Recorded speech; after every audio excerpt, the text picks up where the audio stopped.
Bonjour à tous et bienvenue dans JPE, le débrief, votre magazine consacré aux Jeux des petits États d'Europe ici en Andorre. Bonjour Frédéric. Bonjour Émilie, bonjour à toutes et à tous. Et pour ce dernier numéro, nous sommes à l'hôtel de la délégation monégasque pour évoquer une 20e édition record pour Monaco. Oui, en effet, 44 médailles au total pour les athlètes de la Principauté, dont 16 en or. C'est un record pour une édition hors Monaco pour la délégation monégasque. Et parmi ces médailles, il y a le beach volley qui faisait son grand retour ici aux Jeux des petits États d'Europe. Nous sommes avec Mickaël Chamy, entraîneur du beach volley. Bonjour. Bonjour. C'est vraiment un retour gagnant pour le beach volley.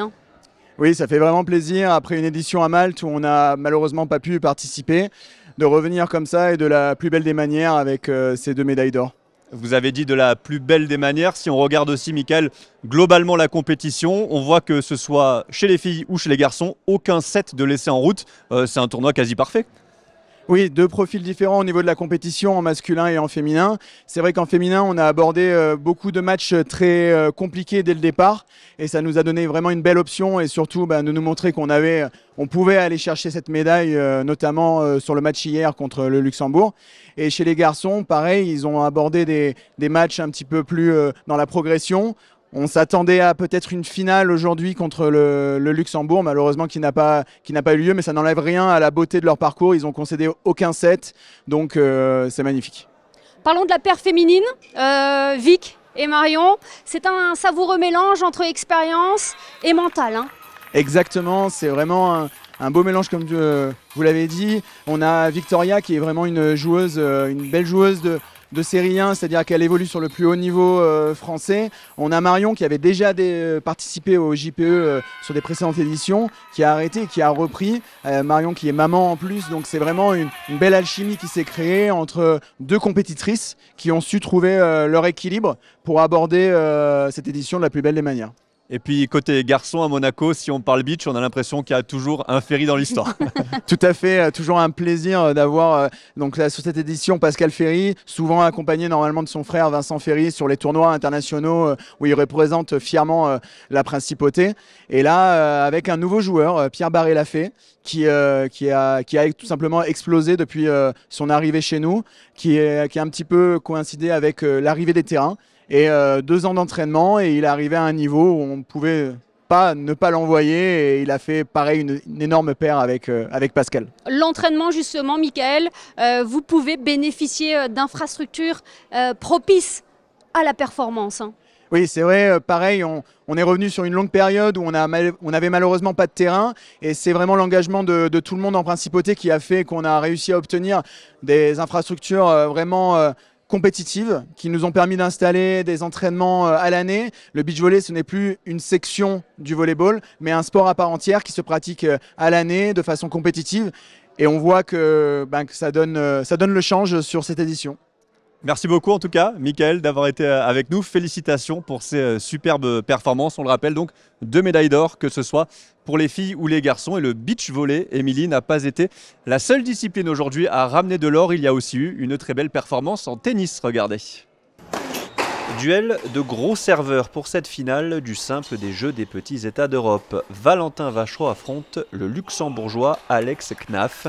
Le joueur de la Fédération monégasque de tennis prend le meilleur départ et s'adjuge le premier set 6-4. Le luxembourgeois break au meilleur moment à 4-3 dans le deuxième et égalise à un set partout. Dans le tie-break, Valentin Vachereau serre le jeu et s'en sort au mental. 6-4, 3-6, 7-6, après l'argent en double, le voilà avec de l'or autour du cou en 5. Arrivé au tie-break du 3e set, je me suis dit non, j'ai perdu un double 14-12 en super tie-break. Je ne vais pas perdre le simple, c'est au 3e. Non, très content évidemment. De toute façon, une finale, ça se joue dans la tête, comme vous l'avez tous vu. De toute façon, je savais que ça allait être une bataille de service aujourd'hui. Ça allait être mon adversaire le plus redoutable de la semaine. Et je trouve qu'il a vraiment augmenté son niveau de jeu général au service. Dans le jeu du fond, c'était chaud tout le 3e. Il y a un moment, je sentais qu'il prenait vraiment quand même un petit peu le dessus. Il jouait très bien. Avec mon sang-froid à la fin, j'ai super bien servi au tie-break. J'ai mis quasi tous les retours dans le court. Et voilà, c'est lui qui a craqué tout simplement. Mais très content d'avoir enfin une or. Mon niveau à Malte avait été un petit peu catastrophique. Et voilà, faire une or et une argent ici, je suis content. Ouais. Depuis l'apparition du tennis au JPEE en 1987 en principauté, Monaco a toujours ramené au moins une médaille en tennis. Et nous avons été rejoints, Frédéric, par une autre invitée, Eva Hamzaoui. Bonjour. Bonjour. On parle à une entraîneur heureuse aujourd'hui puisque votre équipe, l'équipe de volley-ball féminin, a remporté la médaille de bronze aux Jeux des petits États d'Europe. Une première réaction? Je suis un entraîneur comblé. C'était un parcours extraordinaire là, qu'on livrait notre équipe. On a fait d'excellents matchs. Alors c'est vrai qu'on a perdu contre Chypre et Luxembourg, deux favoris du tournoi. Mais même si le score ne le reflète pas, on a fait d'excellentes prestations parce qu'il y a vraiment un gros niveau d'écart entre le leur et le nôtre. Mais on s'est battu. Elles ont aligné leurs titulaires à chaque rencontre et elles ont dû se battre et sortir leur meilleur volley pour gagner. On a ressenti beaucoup d'émotions à l'issue de ce match. C'était extraordinaire. C'est-à-dire que justement, on a pu produire notre meilleur volley au moment le plus important, à 9 h du matin, contre une très belle équipe de Saint-Marin qui était venue très préparée, évidemment, avec cette envie de décrocher une médaille. Et nos filles ont répondu présentes. Ça a été dans tous les secteurs de jeu et elles ont été très, très offensives et très présentes au bloc défense, qui leur a permis de ne pas laisser l'équipe adverse s'exprimer comme elle l'aurait voulu. C'est un résultat aussi qui est dans la continuité, Eva, d'une superbe saison régulière, j'allais dire en championnat pour les filles, avec une montée validée pour l'équipe de Monaco. Et je crois qu'il y avait beaucoup de joueuses de cette équipe qui étaient présentes ici sur les Jeux. Alors il y avait en effet la moitié de l'effectif qui était là et merci d'en parler parce que c'est une aventure extraordinaire qu'on vit depuis 2 saisons. On était à 41 victoires d'affilée, donc c'est des performances incroyables. Alors oui, on monte en élite, on ne sait toujours pas si financièrement on va pouvoir accéder à cette division. Mais en tout cas, l'exploit sportif est bel et bien là. Et c'est vrai qu'on n'avait pas l'habitude forcément de perdre en championnat. Il a dû falloir s'adapter aussi en début de ces Jeux des petits États. L'équipe a dû se réadapter, jouer contre des adversaires qui étaient bien plus fortes qu'elle. Il fallait rebondir. L'équipe a été extraordinaire, a trouvé des ressources. Et ça a été une nouvelle composition, comme vous le disiez. Et l'alchimie, c'est très bien faite. Et c'est extraordinaire d'avoir pu les voir évoluer comme ça. Vous avez dit le mot historique, Eva. C'est aussi une médaille historique pour le volley féminin aux Jeux des petits États d'Europe. Ça fait quelques années que vous l'attendiez. Ah oui, c'est extraordinaire. Ça fait depuis 1989 qu'il n'y avait pas eu d'équipe féminine au volleyball. Et d'ailleurs, ça me permet de parler de cette performance qui a été réalisée. Donc en 89, elles avaient remporté la médaille de bronze. Et aujourd'hui, c'est une belle image qu'on donne. À titre personnel, Eva, que représentent ces Jeux? On le sait, vous avez participé en tant qu'entraîneur joueuse et en tant qu'entraîneur. Est-ce qu'on les vit différemment quand on est de l'autre côté de la barrière, on va dire? Alors oui, on les vit aussi différemment, mais avec cet objectif commun, c'est-à-dire aller chercher la médaille. Moi, c'est vrai que je vis les compétitions comme ça, avec un objectif très clair de gagner en tant que joueuse ou entraîneur. Donc tous mes faits et gestes sont priorisés pour pouvoir remporter la victoire. C'est ce qui compte le plus. Donc c'est là où il y a un dénominateur commun. Après, l'adrénaline est différente, c'est vrai. On n'a pas le même positionnement, mais tout est fait. Tous nos comportements est conditionné pour aller chercher cette médaille. Un mot sur les garçons, du coup aussi, Eva, sur leur tournoi, qui ont rencontré peut-être les 2 plus grosses équipes au début et qui n'ont pas été loin finalement d'aller chercher eux aussi le bronze. Ils sont vraiment au pied du podium. Ils ont réalisé un très beau tournoi. C'est toujours très difficile, évidemment, quand on veut venir décrocher une médaille. Ils ont eu la médaille en chocolat, c'est vrai, mais ils ont fait un très beau tournoi et une équipe de Saint-Marin, parce qu'on a pu voir cette équipe évoluer chez les hommes, qui était très solide aussi. Donc ils ont fait un beau tournoi et bravo à eux. C'est prometteur pour le volleyball monégasque? Ah bien sûr, alors ça me permet de parler justement d'une de nos joueuses qui s'appelle Anaïs Poulain, qui a 24 ans, qui a été la meilleure marqueuse du tournoi.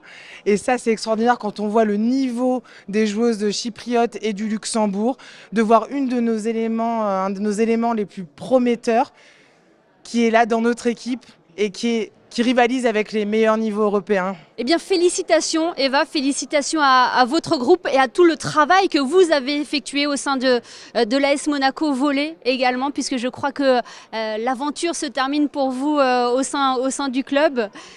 Alors, en tout cas une aventure pleine, c'est-à-dire que c'est pas, je dirige un centre de formation en apprentissage, donc c'est mon emploi à temps complet. Et c'est en plus que j'entraîne. Aujourd'hui, c'est trop difficile de jongler avec les deux à temps plein. Par contre, je voudrais rester dedans à temps partiel et essayer de moduler un petit peu avec un peu moins d'engagement, mais je veux absolument rester au moins en partie au club. Et rester en contact avec vos joueuses. Justement, nous les avons interviewées à l'issue de cette rencontre et puis après avoir obtenu la médaille de bronze, on les écoute. Merci beaucoup Eva. Merci à vous, merci. Une saison parfaite, une saison plus longue du coup. Et là, on est parti avec une équipe différente de l'équipe du championnat, avec peu de préparation, donc on peut être extrêmement fiers de nous. Un sport, on a gagné, c'est le plus important. Elle représente l'esprit d'équipe, quoi. C'est cool. Ça fait plaisir. Je crois que c'est la première fois qu'ils envoient une équipe féminine aux Jeux des petits États. Et on ramène la médaille de bronze pour la première fois, donc franchement, c'est vraiment cool. Plein d'émotions, surtout quand c'est les derniers matchs de la vie. On termine avec une médaille contre les Italiennes. La boucle bouclée, c'est un circuit parfait. Merci Monaco. On est parti la chercher avec les tripes, cette victoire. Effectivement, c'est une équipe différente et vraiment ce qui a fait notre force, c'est la cohésion de groupe. Et là, chacune des joueuses a été importante durant le match. Et là, on va savourer à fond la victoire!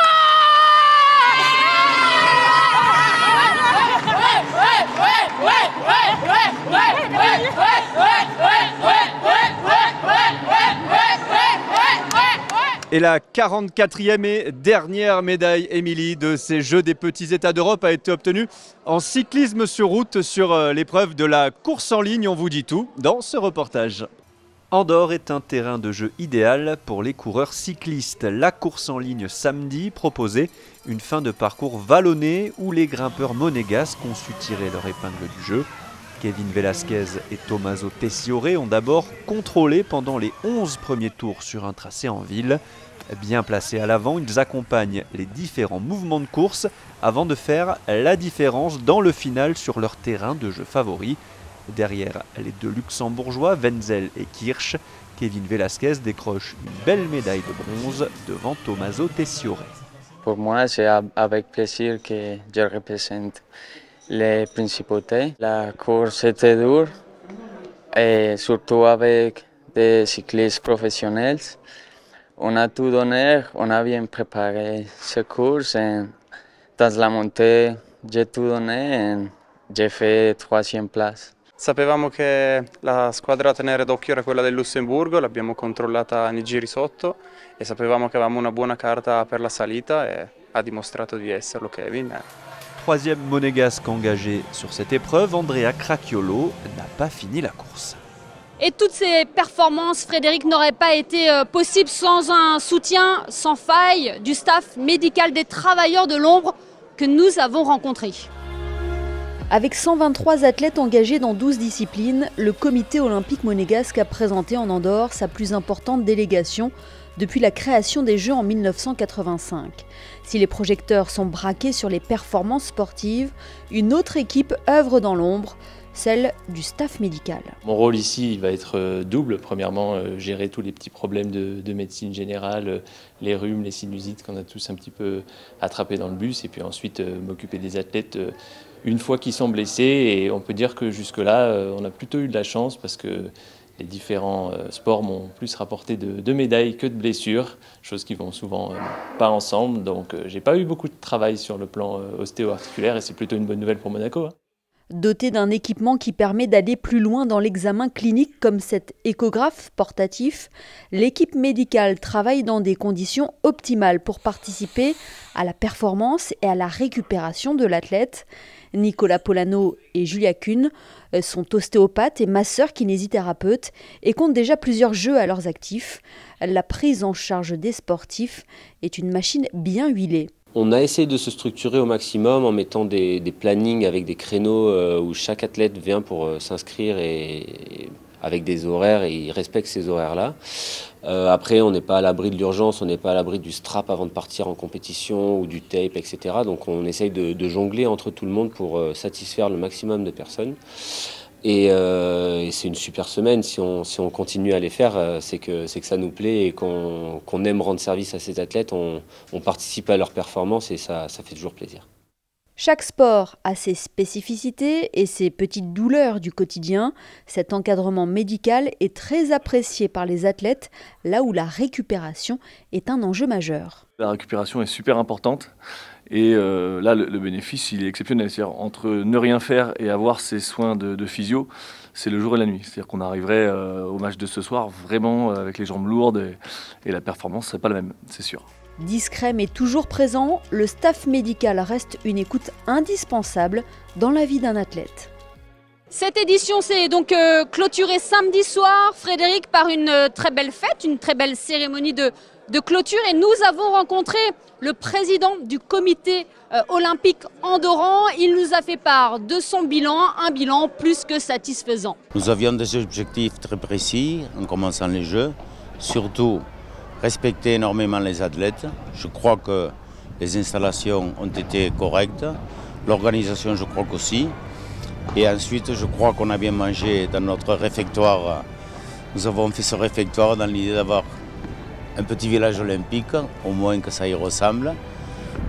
Les hôtels je crois qu'ils étaient corrects aussi.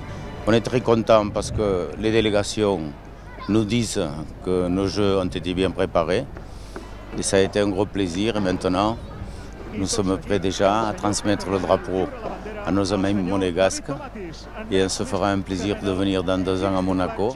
Allez, de retour ici, Émilie, dans le lobby de l'hôtel des athlètes de la délégation monégasque. Vous le voyez, c'est moins bruyant. Ils sont tous partis du côté de la cérémonie de clôture et on a eu un petit peu de chance puisqu'on a réussi à garder Damien Desprats avec nous, le chef de mission adjoint. On va donc faire le bilan calmement de tout ce qu'il s'est passé ici pendant cette semaine. Bonjour Damien.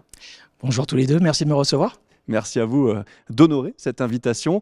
On l'a dit, 44 médailles, Damien, dont 16 en or, le plus haut total pour une édition hors principauté pour ces Jeux des petits États d'Europe. J'imagine que vous êtes un chef de mission adjoint heureux aujourd'hui. Heureux, voire très heureux, on peut le dire. C'est une très belle réussite, formidable. Nous avions eu 19 médailles d'or à Monaco en 2007. On jouait à domicile.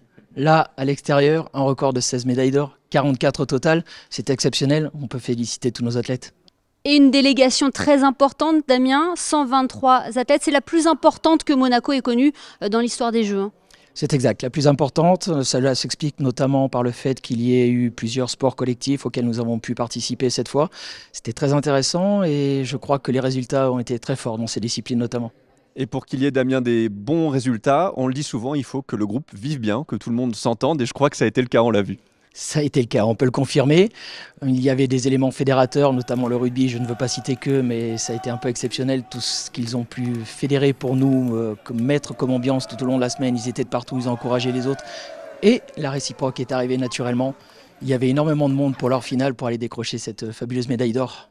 Oui, c'est ça la belle image de ces Jeux, c'est ces sportifs qui vont se soutenir entre eux sur différents sites et puis en apprendre aussi les uns sur les autres et puis ça crée des amitiés.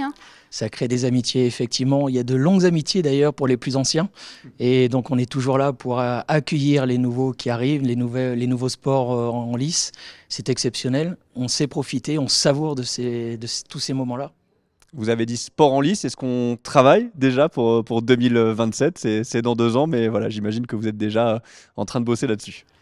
Alors effectivement, c'est dans moins de 2 ans maintenant, le compte à rebours est lancé, cela fait un petit moment qu'on y travaille, on commence à effectivement tout structurer, on a notre idée sur tous les sports qui seront présents aux Jeux, et donc on espère que nous serons soutenus par un nombre incalculable de spectateurs et de supporters chez nous en Principauté. Est-ce que ces Jeux reflètent la vitalité du sport à Monaco, Damien ? Oui, totalement.